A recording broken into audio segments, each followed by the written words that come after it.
दर्शकों, हरिओम, जय श्री राम।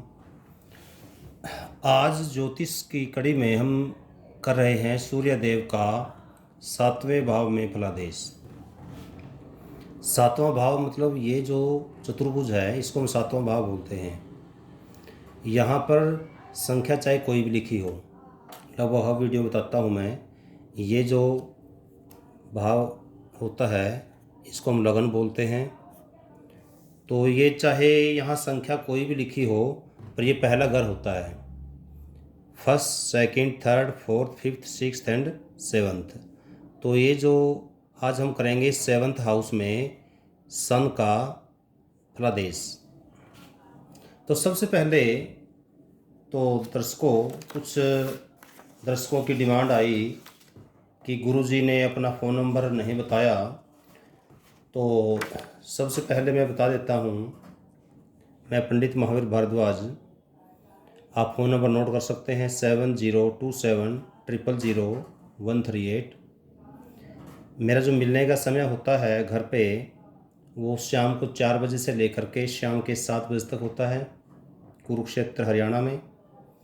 और जो दर्शक घर बैठे कुंडली दिखाना चाहते हैं, भाई आपको आने का समय नहीं है, आप घर बैठ के ही चाहते हैं कि आपकी कुंडली का विश्लेषण कर लिया जाए, तो आप इसी नंबर पर 7027000138 पर अपनी DOB, date of birth, time, place जहाँ पर जन्म हुआ था बच्चे का, और क्वेश्चन जो भी आपका प्रश्न है बच्चे के बारे में या अपने बारे में या अपने रिश्तेदार के बारे में, जो भी जानना चाहते हैं तो प्रश्न लिख लें। और 3 चीज़ चाहिए मुझे, तो ये दे करके इस नंबर पर व्हाट्सएप कर दें और उसके बाद आपका कुंडली का फलादेश आ जाएगा।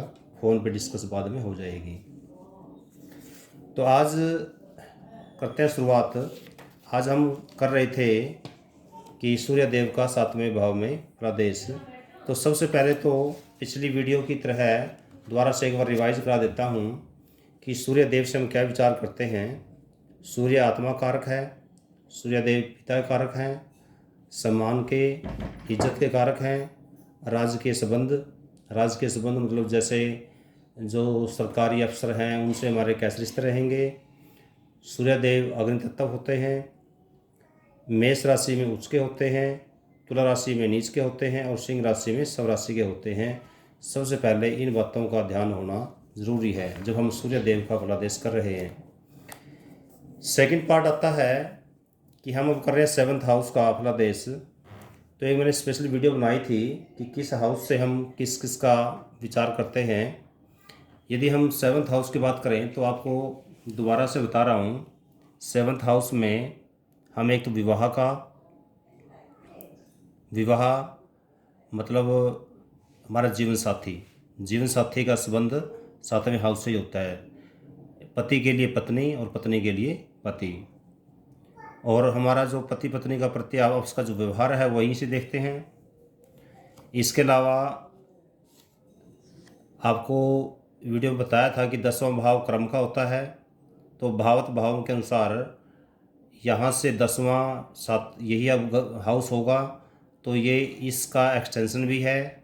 मीन्स हम ये कहें कि इसमें हम कर्म का भाव भी देखते हैं। जो हमारी पार्टनरशिप है, जैसे हमारे बिजनेस के अंदर पार्टनरशिप कैसे चलेगी नहीं चलेगी, हमें पार्टनरशिप करनी चाहिए या नहीं करनी चाहिए, उसका विचार भी हम 7th हाउस से ही करते हैं। रोज़गार का विचार भी यहीं से करते हैं।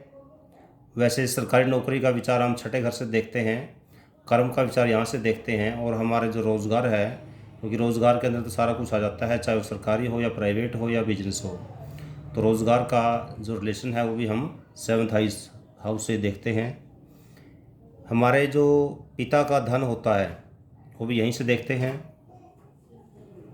बिना मेहनत के कमाया हुआ धन का यदि विचार करना है कि किस जातक को बिना कमाया हुआ धन मिलने के योग हैं या नहीं है, तो वो भी 7th हाउस से ही देखते हैं।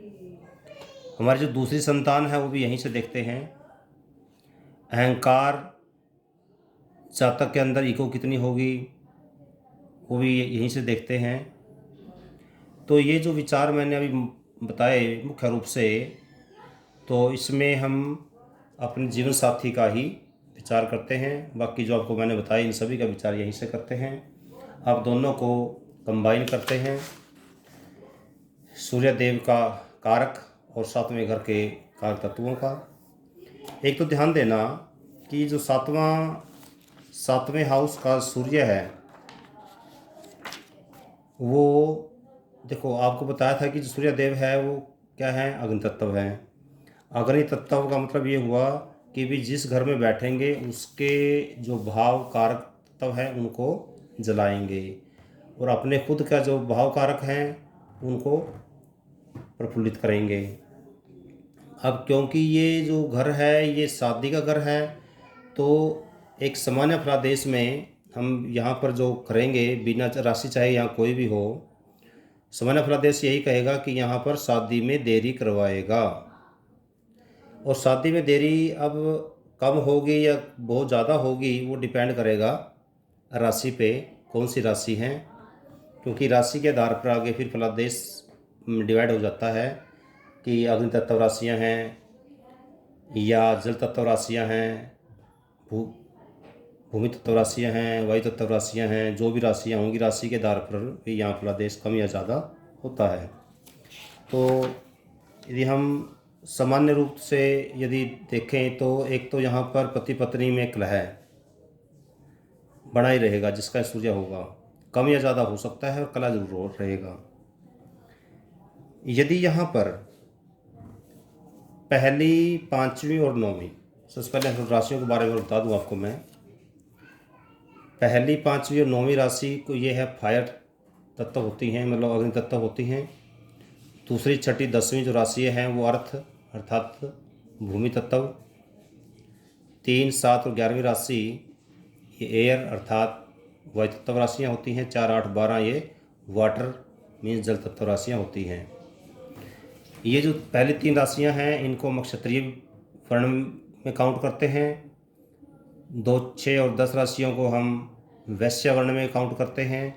3, 7 और 11 को हम शूद्र वर्ण में काउंट करते हैं, और 4, 8, 12 को हम ब्राह्मण वर्ण में काउंट करते हैं, यदि वर्णों की बात करें राशियों की। ये इनका इसलिए पता लगाना ज़रूरी है कि जब हम फलादेश निकालेंगे तो फलादेश इनके अनुकूल कम या ज़्यादा रहेगा। जैसे सबसे पहले बात करते हैं हम अग्नि तत्व राशियों की। यदि सातवें भाव में सूर्य पहली, पांचवी और नौवीं इन राशियों में हो, अर्थात अग्नि तत्व राशियों में हो। अब यहाँ पर देखो, अग्नि तत्व राशियाँ भी अग्नि तत्व होगी और सूर्य खुद भी अग्नि तत्व हो गया। आग में आग शामिल होगी तो इसका मतलब है और ज़्यादा आग भड़केगी। तो जब सूर्य इन राशियों में होगा तो सूर्य विवाह में ज़्यादा विलंब करेगा और राशियों की बजाय। और कई बार तो यहाँ अपवाद रूप में 2-2 शादियाँ भी हो जाती हैं, अर्थात जीवन साथी की मृत्यु भी कई बार देखने को मिलती है, पर यह हर बार नहीं, इसलिए घबराने की ज़रूरत नहीं है। यदि राशियाँ 2, 6 और 10 मीन्स अर्थ तत्व की हैं, तो उस केस में जो फलादेश है जो आपको बताया उसमें थोड़ी कमी आ जाएगी। मीन्स विवाह में जो देरी है बहुत ज़्यादा की बजाय थोड़ा कम हो जाएगा। उसके बाद अगला आता है वायु तत्व में। वायु तत्व मीन्स 3, 7 और 11 राशि हो, अर्थात यहाँ पर 3, 7 और 11 नंबर लिखा हो, साथ में सूर्य लिखा हो यहाँ पर। उस दशा में आपने ध्यान देना 3, 7, 10 का मतलब है कि मिथुन राशि, तुला राशि और कुंभ राशि यहाँ पर हो तो जो जातक है वो शिक्षा विभाग में कार्य करेगा, अर्थात उसका संबंध शिक्षा विभाग से रहेगा, शिक्षा विभाग में ज़्यादा तरक्की करेगा।